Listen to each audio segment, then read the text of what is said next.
எங்கள் ஊர் சைடு செம்மையாக மழை பெய்யுது. இந்த மழைக்கு இதமாக நம்ம சூடாக சாப்பிடக்கூடாது, நல்ல ஜில்லுன்னு ஐஸ்கிரீம் சாப்பிடலாமா? வாங்க ஐஸ்கிரீம் எப்படி ரெடி பண்ணலான்னு பார்க்கலாம். அதுக்கு ஒரு கடாய் எடுத்துக்கோங்க. அதில் 2 ஸ்பூன் கார்ன்ஃப்ளவர் மாவு, 2 டீஸ்பூன் அளவுக்கு பால் பவுடர் சேர்த்துக்கோங்க.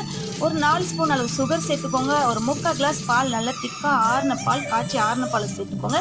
நான் க்ரீன் கலர் கொஞ்சம் ஃபுட் கலர் சேர்த்துக்கேன். அதையும் சேர்த்து நல்லா மிக்ஸ் பண்ணி கொடுத்துட்டு ஒரு 5 நிமிஷம் அடுப்பில் வச்சு நல்லா கிண்டி கொடுங்க. நல்லா கட்டியாக வெந்து வந்ததுக்கப்புறமா ஆறுனதுக்கப்புறம் மிக்ஸி ஜாரில் சேர்த்து நல்லா நைஸாக அரைச்சிட்டு பாக்ஸுக்கு மாற்றிட்டு உடனே ஃப்ரிட்ஜில் தூக்கி வச்சுருங்க. இப்படியே நான் 3 லேயர் பண்ணியிருக்கேன். உங்களுக்கு என்னென்ன கலர் வேணுமோ அந்த கலர் மட்டும் சேர்த்துட்டு இந்த மாதிரியே எல்லாம் ரெடி பண்ணி சேர்த்துக்கோங்க. சேர்த்துட்டு மிக்ஸியில் நல்லா பொங்க அடிச்சிங்கன்னா க்ரீமியாக நல்லா கிடைக்கும் நமக்கு. அதனால தான் இப்போ எல்லாத்தையுமே 3 கலரையும் நான் சேர்த்து முடிச்சுட்டு ஃப்ரிட்ஜில் தூக்கி வச்சு ஒரு 10 மணி நேரம் கழிச்சு எடுத்து பாருங்கள், செமையாக செட் ஆயிடுச்சு. ஒரு 5 நிமிஷம் வெளியே வச்சுட்டு இந்த மாதிரி பிளேட்க்கு மாற்றினீங்கன்னா ரெடி ஆயிடுச்சு. இப்போ கட் பண்ணி எடுத்துட்டு இதுக்கு மேலே கொஞ்சம் சாக்லேட் சிரப்பையும் சேர்த்துட்டு சாப்பிட்டு பாருங்கள். வாவ், செம எம்மி. மலையோடு சேர்ந்து ரசித்து சாப்பிடலாம்.